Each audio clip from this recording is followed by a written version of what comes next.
Action. Ayo Bu, udah mulai Bu. Apa Ayo sih? kita mulai. Oh udah. Udah. Ayo. Oke. Iya sekarang. Kembali lagi disimak Sinau Mama. bersama saya Nita. Saya Rika. Halo Bu, apa Halo, kabar? Baik. Di Jogja yang sendu Iya. karena sering hujan. Sendu ini kalau diturutin kita tidur loh ini. Makanya tadi sempetin ngopi dulu ya sih. Berhubung kita Biar nggak nurutin keinginan tutup mata, mari kita buka mata. Ya kan karena kita kangen sama kalian sih. Iya. Oke, untuk episode kali ini kita mau ngobrolin tentang apa yang kalian putuskan dalam hidup itu akan jadi itulah kalian. Jadi kalau bahasa Jawanya itu what you decide, you are what you decide. Opo kui opo. Jadi tanya dong kenapa mau itu? Kenapa mau itu? Karena belakangan kan gue melihat banyak podcast yang ngambil POV banyak gitu loh, Bo. Tapi intinya tuh tetap bukan menyerang sih, tetap pinpoint siapa kamu gitu. Nah, kebetulan belakangan gue lagi nonton tentang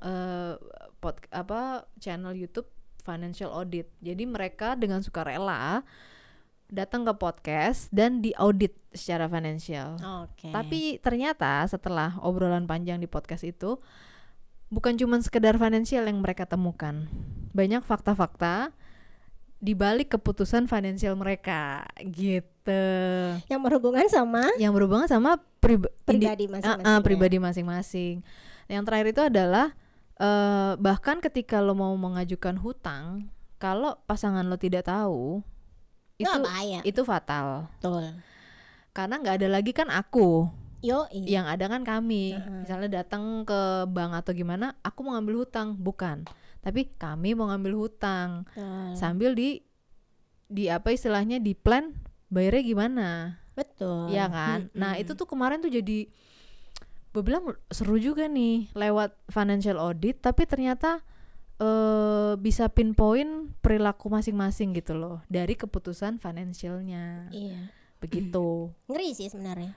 Ngeri banget. Jadi memang kalau udah ketahuan jeleknya ya kalau ternyata lu boros misalnya. Iya, bahkan ada loh hutang-hutang tersembunyi yang pasangan lainnya tuh nggak tahu. Nah itu tiba-tiba pedunduk gitu bahasa Inggrisnya. Iya. Tiba-tiba loh kok ini ada tagihan gitu. Dan itu ya bisa ratusan juta gitu loh, Bo, tanpa ketahuan. Yalah. Itu menurut gue itu kan cuman sekedar gini ya, komunikasi sama akses ya. Kalau kalian bisa saling mengakses betul. Gitu, misalnya kartu kredit lo bisa diakses, itu lo bisa kan. Jadi lo mau beli cilok juga ketahuan. Iya. Bener banget. Iya kan. Jadi keputusan lo misal beli cilok apa nih? Oh dia lagi mau PMS gitu. Jadi kebanyakan jajan yang kecil-kecil. Nah ini ada hubungan apa? Nah kenapa apa yang lo putuskan itu menjadi, maksudnya jangan kaget gitu loh atas hasil dari keputusan lo, kenapa hari ini lo jadi begitu. Benar. Apalagi kalau dalam apalagi sudah berpasangan gitu ya. Makanya kan sebenarnya salah satu topik yang harus dibicarakan di awal-awal sebelum memutuskan masuk ke jenjang lebih tinggi adalah terbukalah secara finansial.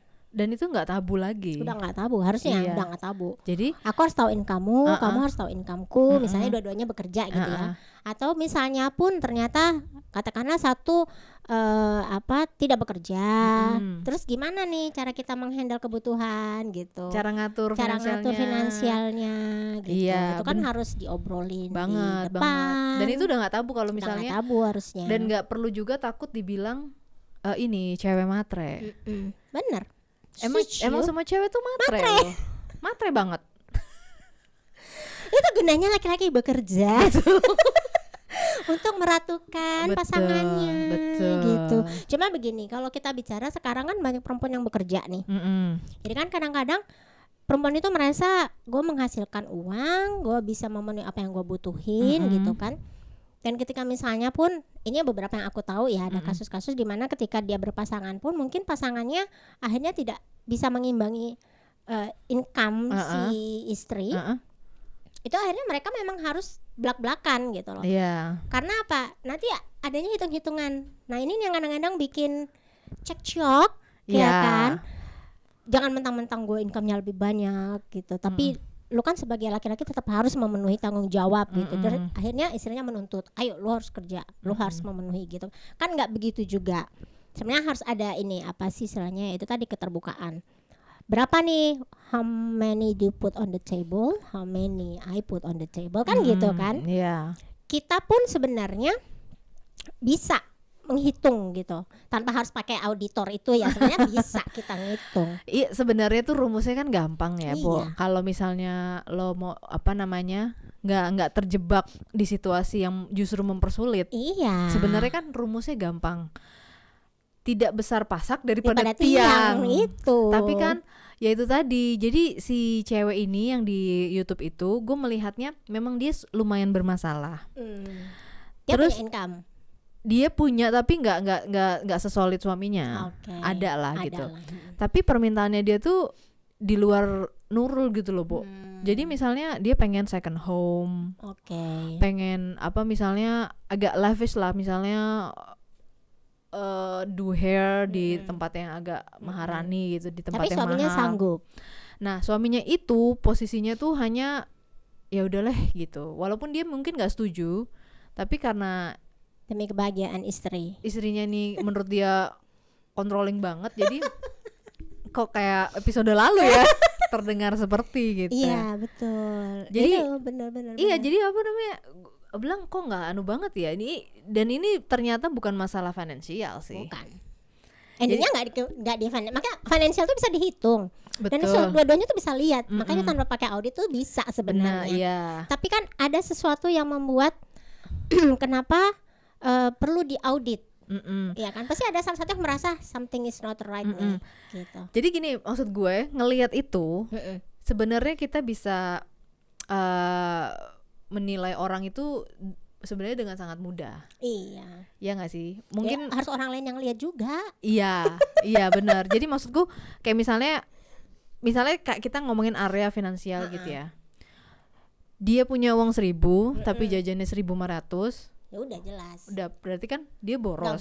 Boros nggak bisa ngatur,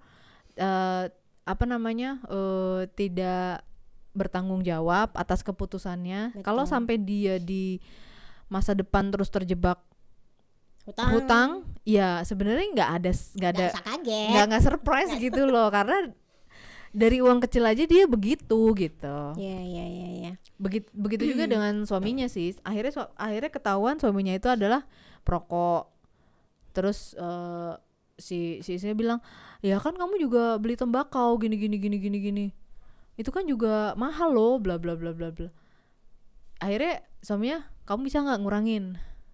Gue kurangin deh, gue usahain gitu. Akhirnya kan yang diputuskan tuh akhirnya ke perilakunya masing-masing gitu loh, Bo. Iya. Bukan cutback finansial doang gitu maksudnya. Betul. Itu baru area finansial ya. Misalnya area-area yang lain juga sebenarnya gampang sih anunya mendeteksinya gitu. Kelihatan dari finansial karena itu tadi ada angkanya ya kan. Iya. Dan dampaknya ini langsung bener. Lo berhutang langsung dapat surat. Nah itu. Dan yang terkaget-kaget pihak yang mana dulu gitu. Yang menggunakan mungkin nggak kaget. Dia tahu kok, I spend this much untuk ini, dia tahu. Tapi yang kaget kan yang bayar utangnya. Iya benar. Yang membayar tagihannya gitu.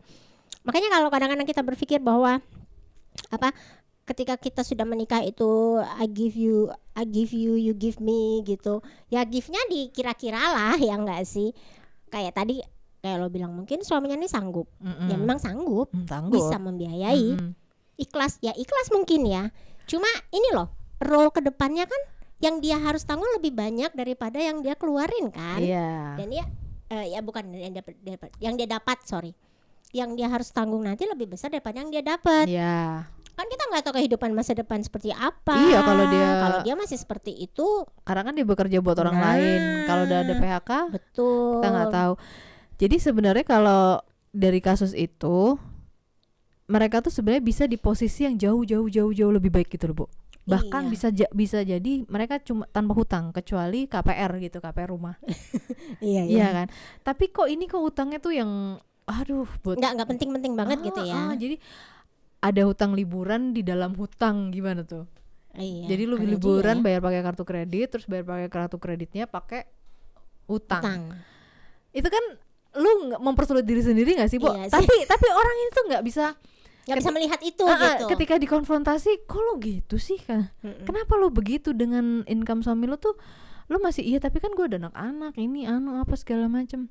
Jadi kayak perilakunya tuh nggak bertanggung jawab dan nggak mikir panjang gitu loh, Bo. Iya betul. Nah, yang nggak mikir panjangnya ini nih yang bikin gemes. Nah, kalau misalnya kita mau lihat dari karakter, mungkin ya ini orang yang impulsif ya sebenarnya. Banget. Dia pun mengakui tidak memiliki kemampuan kontrol diri. Nah, gitu. Iya. Kita dari kemarin bicaranya itu ya, nggak sih? Habis gimana dong? Muternya di situ-situ terus. Cuma memang itu tadi kita dari kemarin bicara dampaknya beda-beda. Nah, ini salah satunya ternyata berdampak juga ke hal finansial. Sangat berdampak, kan? sangat. Dan dari finansial ini bisa kemana-mana. Waduh. Ributnya ya kan, bisa melibatkan berbagai pihak lagi, ya kan. Ini gue mau nambahin yang masalah kontrol tadi. Sebenarnya bahkan dalam musik itu suara yang keluar dari misalnya gesekan gitu, dari alat musik gesek itu hasil kontrol tangan, Bo. Jelas. Nah, jadi kenapa maksud gue gini loh, kalau dicocok logi ya, segala sesuatu yang keluar baik itu hasil dari kontrol sebenarnya. Iya betul. Jadi jangan mungkin digeser mindsetnya, kok gue kayak ini ya, kayak nggak bisa, kayak kurang bebas gitu. Padahal itu sebenarnya bentuk kontrol diri untuk menghasilkan sesuatu yang enak didengar, enak dilihat, enak dijalani. Betul. Karena dalam musik itu gitu, lo jangankan gesek kayak main piano. Lu kan cuma tinggal lu mencet doang kan keluar suaranya ya, Boy ya. Maksud gue lebih gampang gitu. Betul. Tapi tanpa kontrol yang keluar itu nggak bisa enak didengar. Betul. Ekspresinya nggak ada gitu loh. Betul. Nah, mungkin dalam area keuangan juga gitu. Ketika lu bisa kontrol, misalnya gaji 1.000 ya, Bo. Kontrol lah, yang dipikirin pertama mungkin tabungan dulu. Misal tabungannya 500. Mati ya, Boy. Mungkin tabungannya 400. Oh, yang di spend tuh hanya boleh 600. Itu kan bentuk kontrol kan ya. Nah, yang dia dapat kan mungkin kadang-kadang, kok lo pelit banget sih? Iya, benar. Kok kayaknya gaji 1.000 kayaknya bisa ini dan itu deh. Iya, betul. Tapi kayaknya lo pelit deh katanya. Betul. Bisa jadi dikatain gitu sih. Iya. Nah, itu kan kuat-kuatnya kita ya, Boy ya. Kuat-kuat kita bernegosiasi nggak sebenarnya. Tapi itu benar sih, bahwa segala sesuatu yang kita lakukan memang harus dibawa kesadaran. Itu kita kembali ke kesadaran. Kesadaran itu sebenarnya mengontrol. Ketika kita tahu apa nih yang kita butuhin. Sebenarnya kan kalau kita mau bicara teori Maslow itu kan ada kebutuhan dasar dulu, kemudian kebutuhan yang selanjutnya lah itu ya, ada hierarkinya kan. Kalau semua orang berpikir kebutuhan dasar dulu sudah terpenuhi, yang selanjutnya ini kan sebenarnya bisa diukur gitu loh. Bahkan yang sampai puncak pun kalau memang nggak perlu ya nggak usah, ya kan? Karena memang nggak cukup. Jadi sebenarnya selama kebutuhan dasar terpenuhi itu sudah syukurilah dulu gitu. Ada kebutuhan gengsi, Bo. Nah, sebenarnya di situ, apalagi lifestyle sekarang ya kan, lu nggak hiburan tuh kayaknya nggak mengikuti dunia, nggak healing gitu, atau nggak mengikuti dunia zaman sekarang. Dan akhirnya apa? Orang tuh berlomba-lomba untuk istilahnya apa ya? Memenuhi yang bukan kebutuhan dasar, hanya untuk apa? Dapat validasi. Oke, ya. Waduh, ini muternya balik lagi ke validasi. Validasi apa? Lo tuh sanggup, lo tuh ternyata lo tuh keren lo ya, tuh keren. Ternyata. Terus akhirnya ditanya-tanya gimana pengalamannya kemarin. Gak mikir dia hutang di balik liburan yang menyenangkan ini berapa ya kan. Yang penting validasinya dulu yang dia cari. Kenapa? Orang-orang ini haus validasi dari hal-hal kecil yang gak pernah mereka dapatin. Oke, jadi akarnya jauh ya, Bo ya. Jauh banget. Padahal perilakunya sebenarnya sepele sih. Sepele. Misalnya lo harus beli sepatu yang lagi ngetrend sekarang. Misalnya New Balance 530 gitu. Betul. Kenapa harus gitu? Iya. Iya kan? Karena kan lo mau diakui bahwa lo circle New Balance gitu loh, bahwa karena New Balance lagi happening gitu. Benar. Dan itu tadi banyak tren-tren di sosial media akhirnya mendorong orang hanya melakukan sesuatu hanya untuk dapat validasi bahwa lo tuh bisa, lo tuh sanggup, lo tuh punya, lo tuh bagian gitu dari yang happening lagi hype sekarang. Punya gitu loh. Padahal ya nggak tahu ya di belakangnya kayak apa ya kan. Padahal bisa jadi dia sebenarnya cuma ngiklanin, dapetannya gratis gitu. Bener juga. Tapi bagian dari kerja ya. Itu bisa kita maklumi kalau dia influencer atau dia orang yang ya itu kadang nggak disadari gitu, Bo. Padahal orang-orang ini juga gila kali beli makanya sepatu misalnya 3 juta gitu. Kalau nggak hasil endorsan ya. Nah, kan kita bisa ngitung ya, kalau kita nggak tahu latar belakangnya udahlah ya, tapi kalau kita tahu latar belakangnya kan kita bisa ngitung gitu loh. Tapi itu tadi, kebanyakan orang memang melakukan sesuatu untuk mendapatkan validasi. Kenapa? Karena selama hidupnya dia tidak pernah memperoleh itu. Bahkan untuk capaian-capaian kecil ini, makanya kita selalu bilang kan, coba divalidasi deh perasaannya gimana, apresiasi deh pencapaiannya sekecil apapun, itu tuh penting gitu. Karena akhirnya yang dikejar apa? Validasi dari luar terus, kalau dia sendiri nggak bisa melihat value dirinya dia kan. Ini menarik, gue jadi inget kasus misalnya ada di beberapa sekolah. Nah anak-anak ini misalnya yang gue tahu sih SMP ya, misalnya di SMP ini itu tuh kalau ada lingkungan yang kalau misalnya lo tidak pakai misalnya iPhone, lo akan terkena bully gitu loh, Bo. Out of the box. Beneran out of the box bukan? itu pernah gue dengar. Ya. Itu bahkan di level anak SMP gitu loh. Iya, serem kan? Serem banget kan? Itu kan berarti mungkin anak-anak yang membuli itu misalnya ngatain, ih kok lo nggak pakai iPhone, lo bukan circle kita gitu. Kalau misalnya yang dibully kan kuat-kuatan nih, iya, antara kita lihat nanti gitu atau siapa yang menang gitu atau gimana. Tapi kan si yang berarti yang bully ini tuh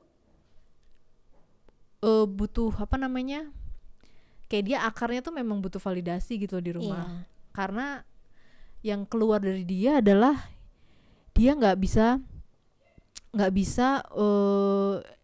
gini, dia hanya mau memvalidasi yang selevel. Betul. Itu karena kebiasaan bukan kebiasaan ya, dari pola ya. Kita hanya bisa kalau kita terus memberi feeding. Feeding itu apa sih? Memberi makan. Feeding the ego. Oke. Ya, itu maksudnya. Kalau kita selalu feed the ego, akhirnya ego itu kan akan lapar terus, dia akan mencari terus. Dan selama core masalahnya kenapa nih egonya dia harus kita feed terus, dia akan terus mencari gitu. Tidak hanya dari pasangan tapi juga dari luar gitu. Circle-nya nggak hanya dari luar doang, bisa jadi dari dunia. Makanya akhirnya makanya sosmed begini sekarang gitu. Ini sih yang harus kita waspadai dari anak-anak sekarang. Karena mereka rekomendasi hidup lifestyle-nya kan dari situ ya, dari sosial media. Mungkin kalau kita kayak sering banget meminta mereka untuk menahan diri gitu kan, karena kita sedang mengajarkan mereka untuk kontrol impuls, dorongan-dorongan, apalagi anak remaja ya kan. Coba apa sih yang bisa kamu hargai dari hidupmu sekarang gitu. Menarik karena semalam anak gue ngobrol sama temennya. Terus temennya ya mengasihani dirinya, nah hidup gue gini-gini aja. Dalam hati gue, ya Allah, lo baru umur 14 juga mengatakan hidup gue gini-gini aja, emang lo belum jadi apa-apa. Emang belum waktunya. Nah makanya anak gue cuma bilang gini, lo kurang bersyukur. Gue langsung gue syukur apa sih, gini-gini doang, gak ada perubahan gini-gini. Ya itu kalau lo terus ngeluh, lo nggak bersyukur namanya. Anak gue sampai ngomong berkali-kali, lo tuh kurang bersyukur. Jadi sebenarnya indikatornya itu kan, ketika kamu ingin sesuatu yang lebih besar, syukuri dulu hal yang kecil ya kan. Karena untuk mencapai sesuatu yang besar kan butuh proses, butuh butuh usaha, keringat dan darah. Nah tapi yang anak-anak lihat di sosial media kan instan. Yang cuman semenit. Seolah-olah mereka bisa dapat itu, realitanya nggak bisa. Hasil kerja satu minggu, 1 bulan kan cuma ada 1 menit. Di sosmed. Dia nggak they don't know the half of the story. Bukan half, malah full story gitu. Jadi emang kalau kita terus ya itu tadi kita feed the ego itu nggak akan pernah cukup sampai kapanpun, sampai lu tua juga nggak akan cukup kalau egonya dikasih makan terus. Berarti kalau kita tarik lagi berangkat dari rumah, kita harus memberikan pola yang justru mengajarkan anak untuk tidak kita sebagai orang tidak memfeed egonya anak, malah jangan gitu. Gimana kita kendalikan justru ego ini supaya dia juga punya kontrol, dia belajar mengontrol egonya dia. Contohnya dari kita sebenarnya. Iya betul, kita lagi ya kan. Kalau kita bicara kayak orang tua yang impulsif tadi, yang belanja liburan pakai alasan, kan anak gue juga ada di situ. No, anak lu tuh nggak butuh sebesar itu loh sebenarnya. Betul. Bahkan di percakapan itu ada pengeluaran berapa ratus gitu ya. Ini kalian ngapain? Oh iya, gue ngajak anak-anak gue ke Disneyland. Anak-anak lo umur berapa? 3-4 tahun. Lupa deh habis itu. Nah, dia bakal lupa cuy katanya. Dia nggak butuh. Iya, tapi kan gue pengen building memories. Kan nanti ada foto-fotonya. Tetap membela diri. Dari kata gua pengen. Nah, feeding mom's ego gitu. Dan kita sering banget kok, sebagai emak tuh sering banget tanpa kita sadari ya. Iya. Karena itu mungkin ketika kecil kita nggak mendapatkan itu. Orang tua kita mungkin serba terbatas. Jadi sekarang kita punya sesuatu tuh kayaknya udahlah, daripada anak gue merasa yang gue rasakan dulu ya kan, jangan deh. Padahal gitu. mungkin anaknya baik-baik aja loh. Anaknya baik-baik aja. Itu aku beberapa kali nonton reels, aku beberapa kali nonton video-video. Rata-rata itu semuanya menceritakan bahwa yang anak kamu butuhkan itu apa sih sebenarnya? Waktumu dan kehadiranmu. Udah. Waduh, dalam waktumu dan kehadiranmu. Iya. Kamu punya waktu apa untuk anakmu? Itu harus disediakan sesibuk apapun gitu. Karena money, barang itu nggak bisa menggantikan kehadiranmu. Betul. Sebenarnya memang tidak bisa. Nggak bisa. Cuman gue juga waktu itu kan pernah nih lagi sibuk sih sebenarnya. Terus anak gue tuh yang karena gue merasa lagi sibuk. Terus anak gue minta gue pikir dalam hati ya udah deh, iyain aja gitu supaya mereka seneng. Karena gue memang lagi nggak bisa hadir. Jadi kayak memang gue berasa sih bahwa kadang-kadang kita menggantikan kehadiran dengan misalnya anak-anak lagi pengen apa diiyain gitu. Padahal kalau dalam keadaan slow mungkin mikir 2 kali gue mengiyakannya gitu. Ini berhubung lagi nggak slow, iyain gitu cepet. Iyain, betul. Karena akhirnya nanti kita yang terjebak sendiri gitu. Pola-pola itu akan jadi senjatanya anak kalau kita selalu memfeed egonya. Kemarin mami kok sekarang enggak? Iya betul. Terus temanku aja mami bilang nggak apa-apa, nanti kita lakukan, usahakan. Karena temanku udah ngelakuin, terus kok kita enggak gitu. Dibalikin ke kita kan, orang tua kok digituin egonya tersakiti ya enggak sih, kayak masa sih gua enggak sanggup. Iya. Ini untuk anakmu loh ini loh. Belum nanti takut dibicarain orang ya kan. Ya lah gitu aja Bu, mau dikasih kan cuma iPhone.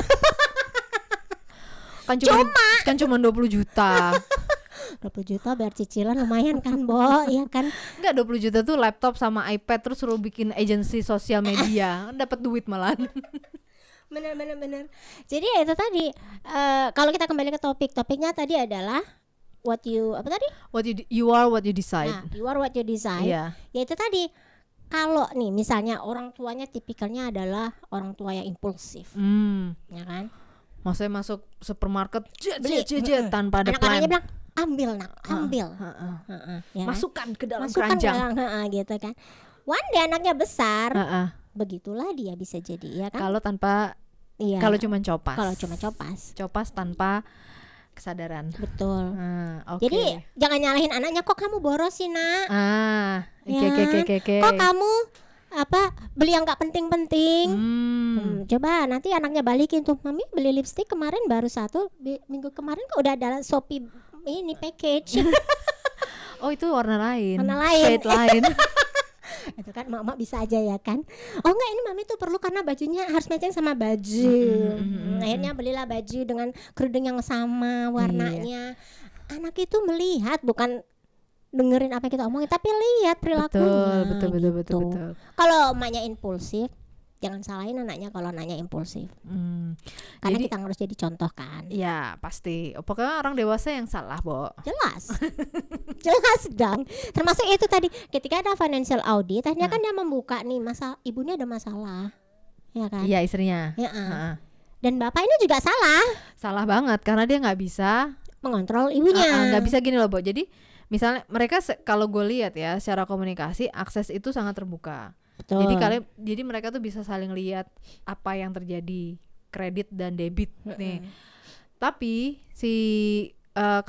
jadi suaminya itu tuh banyak yang mengiyakan apa kata si host. Misalnya si host, lu terlalu boros. Iya, gue juga nggak setuju pada saat itu. Dia ngomong gitu nih suaminya. Tapi ketidaksetujuannya itu hanya sebatas di mulut. Dia tidak pernah gini, lu nggak boleh pakai kartu kredit sampai bulan ini, sampai ini lunas. Kalau ini udah lunas, lu boleh baru pakai kartu kredit. Dia nggak sampai pada nggak bisa pada sampai perilaku itu. Dan dia juga mengakui, iya gue juga salah. Nggak bisa sampai pada titik itu gitu loh. Gitu. Jadi sebenarnya dua-duanya salah. Tapi yang lebih salah ya lebih salah yang memberi akses sih kalau aku bilang. Nah, iya. Memberi akses. Memang sih nanti endingnya istri marah-marah lah ya. Kalau nggak dikasih akses, ngambek dan sebagainya. Berarti dia belum siap perang ini. Belum siap. Ya itu tadi kadang kan kita dalam berrelasi itu kita sebenarnya udah tahu kok karakter pasangan kita itu seperti apa kita kan. Dan kita kadang-kadang hanya merasa bahwa menjaga keharmonisan itu lebih penting daripada konflik. Menjaga keharmonisan lebih penting daripada konflik. Oke. Harmonis, orang diam-diam ya harmonis. Orang terima-terima aja ya harmonis. Tapi apa yang dia simpan di dalamnya itu. Tidak ada konflik bukan berarti harmonis. Benar. Lebih baik ya itu kan kita setuju ya kalau aku sama dia ini setuju nggak apa-apa lo ribut. Mending ribut. Tapi keluar semua selesai. Kita ketemu titik terang. Kalau nggak ketemu titik terang carilah orang ketiga yang bisa menerangkan gitu. Seperti tadi financial audit itu harus jadi orang ketiga kan. Nah, sebenarnya sudah membuka semua masalah itu. Membuka titik terang itu tadi. Betul, tanpa mereka harus ribut kan. Karena selama ini mungkin itu tadi suaminya menghindari konflik, istrinya suamiku baik-baik aja kok, nggak marah kok. Tapi gue yakin mereka pulang ribut sih. Endingnya sepertinya begitu. Tapi nggak tahu juga ya. Kali ada aja, dua kalau gue bilang kemungkinan. Kali aja penguatannya cuman pada saat di podcast. Iya. Sampai pulang, sampai rumah juga mecen kita nggak tahu. Iya. Iya kan? Sering kan kayak gitu, gitu. Kita ketemu nih kuat nih, wah bisa pokoknya sampai rumah tidur. Karena rata-rata yang aku tahu kalau di cerita temenku yang psikolog ini kalau namanya couple counseling gitu ya. Kadang-kadang sudah habis energinya di situ. Begitu sampai rumah tuh udah nggak bisa ngomongin apa-apa biasanya malah. Akhirnya introspeksi diri, membutuhkan waktu me time sendiri, mikir sendiri gitu. Either salah satu yang akan memulai untuk oke, sekarang kita duduk bareng gimana nih. Kalau nggak ada mulai itu ya udah. Nah kan yang diharapkan pasti si laki-lakinya dong. Betul, harusnya di situ sebagai leader. Dia dong yang harus memulai. Berarti tapi lo menarik bilang kayak gitu sih. Yang lebih salah adalah yang memberi akses. Iya. Benar. Karena kalau aksesnya ditutup sebenarnya tidak terjadi. Iya. Benar juga sih. Tapi gue ngeliat ceweknya kemarin tuh gemes gitu loh, Bo. Ya Allah. Tapi gue ngeliat lakinya juga gemes sih. Kok lo bisa sih gitu loh. Maksud gue income dia tuh gede banget gitu loh, Bo. Iya. Karena bahasa itu tadi mungkin kalau kita bicara bahasa kasih, ya kan. Balik lagi. Iya, laki-laki itu mungkin lebih mudah melakukan bahasa kasih yang namanya hadiah. Ya kan? Karena kata-kata tuh laki-laki sulit ya, kecuali dia tukang gombal emang. Quality time sulit juga karena kalau dia bekerja dan dia orang yang sibuk, quality time itu sesuatu yang mahal lah buat dia, dan dia memang kadang-kadang harus menyempatkan waktu. Kalau yang lainnya apa tuh tadi? Receiving gifts. Ya itu paling gampang kan itu. Akhirnya itu yang dia kasih akses. Gue kasih deh. Lu mau apa? Gue kasih deh. Gitu. Yang penting lu bahagia. Dan si istri ini memang jangan-jangan bahasa kasihnya banget itu. Iya, pas sebenarnya. Pas. Tapi ya itu tadi akhirnya dia kayak kemaruk. Lepas kontrol gitu loh. Lepas kontrol. Emang istrinya bahagia, suaminya nggak bahagia. Nggak bahagia juga, Bo. Mikiran utang. Iyalah. Utangnya kan jadi numpuk. Tapi kan itu ending ketika dia sadar dikasih tahu sama auditornya kan. Awalnya dia nggak sadar menurut gue. Lu nggak bahagianya menurut gue salah satu indikatornya adalah she wants second home. Sebenarnya itu Iya, ya. jadi kenapa lo mau rumah kedua ketika lo cuman ke tempat itu tuh sangat jarang. Dan kalau dihitung-hitung, lo mendingan kan lo keluar duit buat hotel sebenarnya. Oh iya juga sih. Ngapain lo punya rumah sih, kan kedua? bener. Ngapain nambah hutang lagi KPR gitu loh maksud gue. Iya. Mungkin isinya berpikir itu investasi ya enggak? Investasi sampai lo jual kan? Yoi. Sampai nggak lo jual, ya tetap jadi bukan investasi menurut gua. Benar. Dan kalau kemudian terlalu banyak investasi jadi beban anak cucu juga nggak banget nih. Iya kalau mereka mau di properti dan real estate ya Boy ya. Orang mereka maunya Nah, soalnya gue diceritain rujak es krim. Diceritain sama teman gue, dia punya teman ya anak orkai lah ya gitu kan. Terus punya rumah yang wah harganya sampai puluhan miliar. Ratusan malah bukan puluhan gitu kan di daerah elit gitu. Meninggalan nih orang tua, dapat warisan, bahagia dong, ya kan? Ratusan miliar gitu kan. Pekerjaan anaknya ini aku lupa apa, tapi intinya gaji dia tuh mungkin dalam setahun sekitar ratusan berapa begitu juta lah. Tapi you know what? Rumah itu dijualnya susah. Pajaknya jalan terus. Iya. Dan pajaknya setiap tahun berapa? Ratusan juta. Yang bayar? Dia. Itulah. Akhirnya dia bilang nyesel gue dikasih. Paling enak tuh warisan tuh cash. Dan gue berpikir iya juga ya, ketika kita berpikir ini investasi masa depan anak kita belum tentu. Gue juga sudah. Gue jadi kepikiran juga nih. Emaknya dia properti semua. Tapi nggak besar, artinya gini, kalau itu makanya kan kita lihat fungsi rumahnya ya. Kalau kayak kos-kosan kan bisa kita lanjutin usahanya di situ. Tapi ini beneran katanya itu rumah mewah. Yang dulu orang tuanya mungkin pejabat atau pengusaha ya. Jadi mau dipecah pun susah katanya. Dan anaknya udah nggak mungkin nggak mengikuti jejak. Lifestyle-nya jelas seperti itulah gitu. Ini ngeri banget sih gue bilang. Ini menarik banget, tapi kita sudah di penghujung episode kali ini. Berarti hari ini kita baru membahas bahwa area financial audit yang kita tonton, yang aku tonton, itu bisa sebenarnya merekam siapa lo sebenarnya lewat dari keputusan-keputusan finansial. Betul. Nanti di episode selanjutnya kita mau gali lebih dalam lagi supaya di setiap keputusan kita tuh membangun jalan yang lebih terang, jalan yang lebih lebar, jalan yang lebih mudah. Walaupun tidak mudah. Betul sekali. Mudah itu diawali dengan tidak mudah. Itu hukum alam. Baiklah, sampai ketemu di episode berikutnya. Saya Rika. Saya Nita. Sampai jumpa. Bye.